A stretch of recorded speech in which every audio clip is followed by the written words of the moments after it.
हाय दोस्तों, मैं इंजीनियर फैजान अहमद आपका स्वागत करता हूं आपके अपने यूट्यूब चैनल फैजान शरीफी वाले में। आज हम पढ़ेंगे मैग्नेट की A to Z point to point हम सर्जरी कर देंगे। क्या सर्जरी, वो कहाँ से आया, सबसे पहले उसका अस्तित्व कहाँ आया, ए टू जेड हम समझेंगे। तो अगर आप हमारे चैनल पर नए हैं तो हमारा चैनल लाइक शेयर और सब्सक्राइब जरूर करें। चलिए हम शुरू करते हैं अपनी टॉपिक आज की। जैसे कि हमारी टॉपिक है मैग्नेट, तो पहले हमें ये जानेंगे सबसे पहले मैग्नेट का अस्तित्व कहाँ से आया। लगभग 600, कब 600 ईसा पूर्व, मतलब ये हमारा चल रहा है 2022 में 600 और हम जोड़ दें तो हो जाएगा 220, 8000 साल पहले की लगभग बात है। इतने साल पहले हमारे कहाँ पर, अनातोलिया, जो इस समय तुर्की में है, अनातोलिया में एक जगह थी, उसका नाम था मैग्नीशिया। क्या नाम था? मैग्नीशिया। अनातोलिया में एक जगह थी जिसका नाम था मैग्नीशिया। ठीक, यहाँ पर कोई चरावाहा था जो पशु चराने जाते थे। पहले क्या होता था, पहले दो ही मुख्य काम था, एक पशुपालन होता था और उसी के लिए हम क्या करते थे, चारावाहा जो चराने उसको जाते थे उसको कहते थे चारागाह या चारावाहा। ठीक, तो अनातोलिया में एक चारावाहा था, गया था अपने जानवर को चराने के लिए। जब वो आता है तो उसके चप्पल या जूते में नीचे कुछ चुंबक के कण आगे चिपक जाते हैं। फिर वो क्या देखता है कि लोहे के छोटे छोटे कण उसके जूते में आगे चिपक गए। वो सोचता है आखिर ऐसा कैसे हुआ। फिर जब उस पर रिसर्च किया जाता है, कोई साइंटिस्ट को दिखाता है तो पता चलता है वो क्या है, चुंबक है। खैर अभी उसका नामकरण नहीं हुआ है क्योंकि वो मैग्नीशिया नामक जगह पाया गया। कहाँ पर? मैग्नीशिया नामक जगह पर, इसीलिए उसका नाम रखा गया मैग्नेट। क्या नाम रखा गया? मैग्नेट। इंग्लिश में ये नाम है और हिंदी में हम कहते हैं चुंबक। उसका मैग्नेट नाम क्यों रखा गया? क्योंकि वो मैग्नीशिया नामक स्थान पर पाया गया, इसलिए उसको मैग्नेट कहा गया और हिंदी में कहते हैं चुंबक। अब देखिए मैग्नेट होता क्या है, हमें ये पता चल गया कि इसकी अस्तित्व कहाँ से इसका आया, हमने ये जान लिया। अब हम जानेंगे ये मैग्नेट होता क्या है। मैग्नेट यानी चुंबक होता क्या है? ऐसा पदार्थ है जो लोहे के छोटे छोटे टुकड़ों को अपनी तरफ आकर्षित करने की क्षमता रखता है, ताकत रखता है, उसको हम कहते हैं चुंबक। जो लोहे के छोटे छोटे टुकड़ों को अपनी तरफ आकर्षित कर सकता है उसे हम कहेंगे चुंबक। ये हो गई इसकी डिफिनेशन। ये क्या हो गई? इसकी डिफिनेशन हो गई। अब हम जानते हैं ये क्या हो गई, हमारी चुंबक की हो गई। ये अभी तक डिफिनेशन पढ़े हैं। अब हम पढ़ेंगे चुंबकीय क्षेत्र। चुंबकीय क्षेत्र किसे कहते हैं? इधर देखिए, पहले मैं मैग्नेट के बारे में आपको और कुछ बता दे रहा हूँ, तब चुंबकीय क्षेत्र बताऊंगा। ये हमारा होता है, चुंबक में दो पोल होते हैं, एक होता है नॉर्थ, एक होता है साउथ, यानी कि उत्तरी ध्रुव, दक्षिणी ध्रुव। हमारे हर एक चुंबक में दो पोल होते हैं। मान लीजिए मेरा बड़ा सा चुंबक है, अगर मैं इसको तोड़ दूं, बीच में से ब्रेक कर दूं, तो जो हमारे छोटे छोटे चुंबक बनेंगे, मान ले रहा हूँ दो चुंबक बन रहे हैं, दोनों स्वतंत्र रूप से क्या बन जाएंगे, खुद एक चुंबक बन जाएंगे। ऐसा नहीं है मैं इसको बीच से यहाँ तोड़ दे रहा हूँ तो नॉर्थ पोल अलग, साउथ पोल अलग हो जा रहा है। जैसे मैं तोड़ रहा हूँ यहाँ ऑटोमेटिक साउथ पोल बन जाएगा, यहाँ बन जाएगा नॉर्थ। स्वयं मतलब किसी भी चुंबक के हम जितने भी टुकड़े कर दें, प्रत्येक टुकड़ा एक स्वतंत्र चुंबक की तरह वर्क करेगा, एज अ मैग्नेट वर्क करेगा। तो इससे ये हमारा हो गया क्या, चुंबक को तोड़ने पे वो क्या होगा, एक चुंबक की तरह वर्क करेगा। ये चीज़ हमारी हो गई। अगर आपको पीडीएफ चाहिए लिखने के लिए परेशान मत होइएगा, मैं पीडीएफ आपको प्रोवाइड कर दूंगा, उसके लिए आप परेशान मत होइए, मैं पीडीएफ आपको दे दूंगा। ये हो गया हमारा, प्रत्येक टुकड़ा क्या करेगा, चुंबक की तरह वर्क करेगा। ये हो गया। अब ये हमारा चुंबक है, इसमें दो ध्रुव हो गए और हमारे जो ध्रुव होंगे इसमें से बल रेखाएं निकलेंगी। क्या? चुंबकीय बल रेखाएं।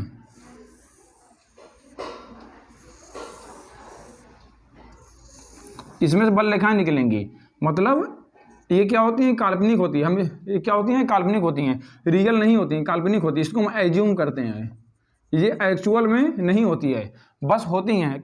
आखिर ये चुंबकीय बल रेखाएं होती क्या है, उसके लिए आपको जानना होगा एक चीज, मैग्नेटिक फील्ड, चुंबकीय क्षेत्र किसे कहते हैं, पहले हम ये पढ़ते हैं। आपको मैं बारी बारी चुंबक से लेके जितने भी टॉपिक इससे रिलेटिव इससे इंक्लूड हैं इस चैप्टर में, हर एक पॉइंट में आपको दिखाऊंगा। लेकिन हाँ, बारी बारी एक एक वीडियो मैं लेके चलूंगा। एक वीडियो में 2-3 टॉपिक, फिर अगली वीडियो में 2-3 टॉपिक, अगर टॉपिक बड़ी है तो एक टॉपिक उस वीडियो की। तो चलिए हम देखते हैं। हमारी ये क्या है, चुंबकीय बल रेखाएं हैं, चुंबकीय बल रेखाएं, मैग्नेटिक फील्ड लाइंस। तो ये चुंबकीय क्षेत्र के किसे कहते हैं, किसी चुंबक के, एक डिफिनेशन बहुत ध्यान से देखिएगा, मन चाहे लिख लीजिए, पीडीएफ दूंगा तब लिखिएगा। किसी चुंबक के, किसके? चुंबक के, किसी चुंबक के चारों ओर का वह क्षेत्र, किसी चुंबक के चारों ओर का वह क्षेत्र जहां तक किसी अन्य चुंबक पर या धातु पर या चुंबकीय सुई पर क्या चुंबकीय बल का या आकर्षण या प्रतिकर्षण का अनुभव किया जाए उसे हम कहेंगे चुंबकीय क्षेत्र। मतलब कोई रेंज होती है, उसके अंदर कोई भी चीज़ लाने पर अगर वो खिंचा जाए या दूर चला जाए उसे हम क्या कहेंगे चुंबकीय क्षेत्र। चुंबकीय क्षेत्र किसे कहेंगे? किसी चुंबक के चारों ओर का वह क्षेत्र जहाँ तक उसके फील्ड में किसी भी अन्य धातु क्या चुंबक लोहे की धातु या चुंबकीय सुई को लाने पर वो विक्षेपित हो जाए, एक फ्लैक्चुएट हो जाए, एक स्थान में न रहे, उसे हम क्या कहेंगे चुंबक। मैं आपको एज ए प्रैक्टिकल एकदम समझा रहा हूँ, रटवा नहीं रहा हूँ मैं आपको।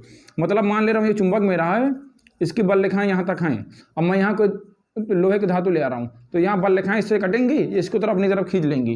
अब अगर यहाँ रख दूँ और बल रेखाएं यहाँ तक आएँ तो इसको नहीं खींच पाएगा क्योंकि इसकी कैपेसिटी उतनी नहीं है। तो जितनी कैपेसिटी होगी उसको हम कहेंगे चुंबकीय क्षेत्र, जहाँ तक उसकी ताकत होगी। जैसे मेरी ताकत है, मेरा हाथ देखिए यहाँ तक जा रहा है, तो इस रेंज तक मेरे हाथ तक मेरा रेंज क्या है, ये चारों एरिया का मैं ले लूँ अपने 360 डिग्री, जितनी मेरा हाथ जहाँ तक फैल सकता है वो मेरा हो जाएगा मेरा खुद का क्षेत्र। उसी तरह चुंबक का क्षेत्र क्या हो जाएगा, जितनी उसकी कैपेसिटी होगी किसी चीज़ को अपनी तरफ खींचने की या फिर रिफ्लेक्ट मतलब रिपल्स करने की, प्रतिकर्षित करने की, वही हो जाएगा हमारा चुंबकीय क्षेत्र। लोहे को आकर्षित करेगा अगर चुंबक रहेगा। अगर चुंबक हमारा है, ये नॉर्थ पोल हमारा है, ये साउथ पोल है, अगर हमारा दूसरा चुंबक इसके आसपास ला रहे, मान लीजिए चुंबक हम ला रहे हैं, अगर ये भी नॉर्थ हो जा रहा है, साउथ हो जा रहा है, अगर अपोजिट पोल आए, ये नॉर्थ है साउथ है, तो क्या होंगे, दोनों एक दूसरे के पास आएंगे, चिपक जाएंगे, दोनों क्या होंगे, चिपक जाएंगे। उसी तरह यहाँ ले लूँ मैं साउथ नॉर्थ है, साउथ नॉर्थ, अभी भी अपोजिट हैं, दोनों चिपक जाएंगे। जैसे ही हम सेम पोल लेते हैं, क्या लेते हैं, सेम पोल, नॉर्थ साउथ, और यहाँ भी साउथ नॉर्थ, सेम पोल लेंगे तो क्या होगा, हमारा चुंबक एक दूसरे को दूर जाएगा। मतलब चुंबक की इक्वालिटी होती है, अगर अपोजिट पोल है, अपोजिट यानी कि दोनों की ध्रुवता जो अलग अलग है तो एक दूसरे क्या करेगा, चिपक जाएगा, वो अट्रैक्शन फोर्स वहाँ बन जाएगा। लेकिन अगर सेम पोल है एक दूसरे क्या करेगा, रिपल्स प्रतिकर्षण बल वहाँ काम करने लगेगा। अब हम देखते हैं चुंबकीय क्षेत्र की तीव्रता, उसके बाद हम आपको सभी पॉइंट A to Z आपको बताएंगे, आप परेशान मत। अब हम देखते हैं चुंबकीय क्षेत्र की तीव्रता, क्या देखते हैं, magnetic field intensity, magnetic field intensity, चुंबकीय क्षेत्र की तीव्रता क्या होती है। अब हम ये देखते हैं, देखिए जैसा कि मैंने आपको चुंबकीय क्षेत्र में क्या बताया, मैग्नेटिक फील्ड में किसी चुंबक के अक्रॉस एरिया का वह क्षेत्र, किसी चुंबक के चारों ओर का वह क्षेत्र यहाँ तक उसकी रेंज में कोई अन्य धातु लाने पर वो अपनी तरफ आकर्षित करे, अगर चुंबक है तो प्रतिकर्षित करे, यही हो जाएगा हमारा चुंबकीय क्षेत्र। ठीक, तो अब चुंबकीय क्षेत्र की तीव्रता क्या हो जाएगा, मैग्नेटिक फील्ड इंटेंसिटी, ये क्या हो जाएगा, इसमें देखिए ये होगा कि किसी चुंबकीय क्षेत्र में कहाँ पर, मतलब हमारा चुंबकीय क्षेत्र क्या था, चुंबक के चारों ओर का वह क्षेत्र जहाँ तक वो किसी आकर्षण बल या प्रतिकर्षण बल का अनुभव करता है, कोई अन्य पिंड, मतलब कोई अन्य चुंबक, लोहे का कण या चुंबक। तो उसी तरह चुंबकीय क्षेत्र क्या है, वो पूरे एरिया की बात नहीं होगी, यहाँ पर बात होगी पर यूनिट एरिया, एकांक बिंदु पर जो हमारा कोई अन्य धातु, मान ले रहा हूँ लोहा है या कोई अन्य चुंबक है, इस पर जितने बल का अनुभव होगा, जितनी कैपेसिटी से इस पर फोर्स लगेगा, उसी को हम क्या कहेंगे, चुंबकीय क्षेत्र की तीव्रता कहेंगे। उसी को हम कहेंगे magnetic field intensity, per unit area पर जो हमारा फोर्स लगेगा किसी अन्य पिंड या चुंबक पर, लोहे पर, वही होगा चुंबकीय क्षेत्र की तीव्रता। अब हम देखते हैं चुंबकीय बल रेखाएं क्या होंगी। चुंबकीय बल रेखाएं सदैव उत्तरी ध्रुव यानी नॉर्थ पोल से निकल के साउथ पोल जाती हैं, मतलब हमेशा उत्तरी ध्रुव से निकलेंगी और दक्षिणी ध्रुव पे जाएंगी चुंबकीय बल रेखाएं, इसकी क्वालिटी हो जाएगी। ये एक दूसरे के हमेशा क्या होगी, चुंबकीय बल रेखाएं हमेशा एक दूसरे के समांतर होगी, हमेशा एक दूसरे के समांतर होगी। तीसरी पॉइंट, कभी भी एक दूसरे को काटेगी नहीं। इस तरह आप कई पॉइंट फिगर बना करके इसको सभी का डिफरेंस दिखा सकते हैं। समांतर होती है, इवन बना दीजिए, एक दूसरे को कभी काटेगी नहीं, इस तरह लिख दीजिए, गलत है काटेगी नहीं, इस तरह आप कई पॉइंट लिख सकते हैं। अब हम देखते हैं हमारे ओरेस्टेड साहब थे, कौन, हमारा ओरेस्टेड साहब थे, एक प्रैक्टिकल किए हैं, वो प्रैक्टिकल क्या किया अभी मैं आपको दिखा दे रहा हूँ, क्योंकि मैंने बताया चुंबक से रिलेटिव पॉइंट टू पॉइंट मैं आपको एकदम सर्जरी करा के सिखा दूंगा किस तरह हमारा होता है। देखिए चुंबक किस तरह रियल होता क्या है, उसका एक्चुअल वर्क क्या होता है, ये मैं आपको समझाऊंगा। ओरेस्टेड साहब क्या लिए, एक कोई वायर लिए लोहे का, क्या लिए, लोहे का किसी चीज़ का चालक पदार्थ कोई, मान ले रहा हूँ मैं कॉपर के लिए कोई वायर ले लिए हैं, फिर इसमें वो क्या किए हैं, सप्लाई दे दी बैटरी से, ये सप्लाई दे दिए, ये देखो डायरेक्ट सप्लाई से पहुंच रही है, इसलिए बीच में क्या लगा दिए, एक चाबी लगा दी है जिसको हम लिख दिया की, मतलब पुश करेंगे तब सप्लाई जुड़ेगी तब यहाँ पहुँचेगी। ये हमारा वायर यहाँ से यहाँ तक है, ये हमारा कोई कॉपर का वायर है, थोड़ा मोटा वायर है, और यहाँ मैंने रख दिया क्या, कंपास जो आता है हमारा, यहाँ मैंने रख दिया कंपास, ये नॉर्थ पोल मान ले रहा हूँ, ये साउथ पोल मान ले रहा हूँ मैं, ये मैंने कंपास रख दिया। कंपास को हमेशा इस वायर के पैरेलल में मैंने रख दिया, जो हमारे ऑरेस्टेड साहब के तो वो देख रहा हूँ मैं। जब वो बटन पुश करते हैं, इसमें करंट फ्लो हो रही है, जब तक करंट नहीं फ्लो हो रही है, पहली शर्त क्या है, when I equal 0, when I equal 0 मतलब करंट जब तक नहीं फ्लो हो रही है तब तक सुई क्या रहेगी, पैरेलल में ही रहेगी। सुई हमारी पैरेलल में ही रहेगी, अपनी जिस स्थिति में है, जिस कंडीशन में है, हमारी सुई वहीं रहेगी। जब तक करंट नहीं फ्लो हो रही, हमारी सुई वहीं रहेगी। जैसे हमने स्विच को पुश किया, करंट यहाँ पर फ्लो होने लगी, तो क्या हो जाएगी, ये विक्षेपित हो जाएगी, ये इस तरह आ जाएगी। इसमें क्या हो जाएगी, एट्रेट होकर सुई, मतलब ये तो हमारा फिक्स यहाँ पर है, लेकिन जो अंदर सुई है वो तो रोटेट कर सकती है ना। सुई हमारी क्या हो जाएगी, इस तरह के इधर आ जाएगी, इस तरह इधर आ जाएगी, और ये वाली हिस्सा मतलब इस तरह आ जाएगी सुई हमारी। अगर हम इसकी पोलैरिटी को चेंज कर दें, अब ये निगेटिव इधर था, निगेटिव इधर कर दे, प्लस इधर कर दें अब हम, तो अब सुई हमारी इस तरह आ रही थी, अब सुई हमारी इस तरह बन जाएगी, इस तरह सुई है, मतलब ये टर्मिनल इधर आ जाएगा, ये टर्मिनल इधर आ जाएगा। अगर ये शीशे के अंदर सुई न रहे तो इसमें आगे चिपक भी जाएगा। मतलब किसी भी चालक पदार्थ में अगर हम विद्युत धारा प्रवाहित कर देते हैं तो वो क्या बन जाता है, एज ए मैग्नेट, उसके चारों तरफ मैग्नेटिक फील्ड एरिया बन जाता है, मैग्नेटिक फील्ड बन जाता है। यही हमारे ओरेस्टेड साहब प्रूव किए थे। ये पूछ सकता है आप, एक किसने प्रूव किया है, ओरेस्टेड साहब, कि गतिमान चालक, क्योंकि इसमें आवेश जो हमारा होता है गतिमान होता है, जो हमारा इलेक्ट्रॉन है वो गति कर रहा है, लगातार डायनेमिक स्पीड से चल रहा है। इसीलिए उन्होंने बताया कि किसी भी डायनेमिक कंडक्टर में जिसमें इलेक्ट्रॉन फ्लो हो रहा है वो एज ए मैग्नेट की तरह वर्क करता है, उसके चारों तरफ चुंबकीय क्षेत्र बन जाता है। अब हम देखते हैं बायो सेवर्ट का नियम। क्या देखते हैं, bio Savart law, most important law.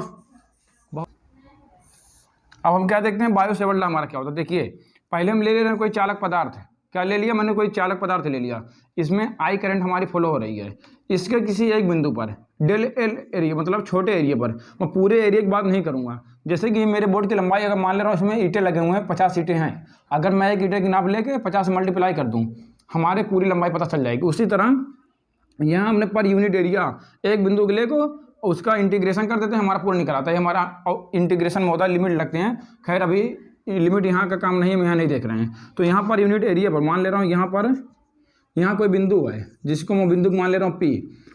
देखिए बायो सेवर्ट का नियम वास्तव में होता क्या, पहले मैं यहाँ चाहता हूँ, दो साइंटिस्ट थे बायो सेवर्ट, जो आप एक समझ रहे हैं, दोनों क्या थे, अलग अलग थे। एक थे बायो सर, एक थे सेवर्ट सर, दोनों लोगों ने मिलकर एक प्रैक्टिकल किया, जो बाद में उन्हीं के नाम पे चल के क्या बायो सेवर्ट का नियम कहलाया। लेकिन क्या प्रैक्टिकल किया, इन लोगों ने ये सोचा कि हमारा जो चालक पदार्थ कोई है, इसमें करंट फ्लो हो रही है, क्या करंट फ्लो हो रही है, तो इसके किसी भी मतलब आसपास है, मान ले रहा हूँ यहाँ पर कोई बिंदु ले ले रहा हूँ, इस बिंदु पे पी क्यों कुछ भी ले सकता हूँ, मान ले रहा हूँ मैं क्यों ले रहा हूँ, इस क्यों बिंदु पर जो हमारी मैग्नेटिक फील्ड इंटेंसिटी होगी, चुंबकीय क्षेत्र की तीव्रता होगी, वो कितनी होगी, यही ज्ञात करने की इन लोगों ने एक फार्मूला बनाया, जो बाद में उन्हीं के नाम पर बायो सेवर्ट का नियम कहलाया। मैं इस पॉइंट पर मान ले रहा हूँ, ये हमारे बिंदु पी है, इस पॉइंट पर मैग्नेटिक फील्ड इंटेंसिटी कितनी होगी ये ज्ञात करना है। तो बीच का एंगल हमारा थीटा हो जाएगा, ये डेल एल हो गया है, ये हमारी करंट आ रही है, ये करंट इस तरह एंट्री की यहाँ हो तो वो बाहर निकल जाएगी। तो उन्होंने क्या बताया, उन्होंने एक फार्मूला दिया, सबसे पहले उन्होंने बताया, तो जो इसमें करंट फ्लो हो रही है वो मैग्नेटिक फील्ड इंटेंसिटी के क्या होगी, प्रोपोर्शनल होगी। जो इसमें करंट फ्लो हो रही है वो मैग्नेटिक फील्ड इस बिंदु पर मैग्नेटिक फील्ड इंटेंसिटी की क्या होगी, प्रोपोर्शनल होगी। ये पहला बता दिया। और दूसरा उन्होंने बताया जो लेंथ है उसकी भी क्या होगी, प्रोपोर्शनल होगी, डेल एल या डी एल प्रोपोर्शनल होगी। तीसरा उन्होंने बताया इसमें लेंथ हो गया, ये हो गया, बताया इन्होंने यूनिवर्सली प्रोपोर्शनल किसके होगी, आर स्क्वायर के। एक क्वेश्चन 3 हो गया हमारा। और जो हमारा बीच का एंगल है, अगर एंगल हम घटाएंगे तो हमारा जो साइन थीटा यहाँ साइन लगेगा वो भी क्या होगा, घटेगा, बी प्रोपोर्शनल, मतलब घटाएंगे तो ये भी घटेगा, बढ़ाएंगे तो बढ़ेगा, क्योंकि ये डायरेक्टली प्रोपोर्शनल है। इन्होंने 4 इक्वेशन दिया। अगर हम 4 इक्वेशन को, हमारे देखिए राइट हैंड है, राइट हैंड पे चारों बी बी बी, चारों जगह क्या है, मैग्नेटिक फील्ड इंटेंसिटी है, और यहाँ पर अलग है। अगर हम चारों को एक साथ मर्ज कर दें तो बन जाएगा B proportional I D L या del L sine theta upon are square. ये हमारा एक नया इक्वेशन बन गया। इस तरह आप लिखेंगे, आपको एक भी नंबर कोई काटेगा नहीं।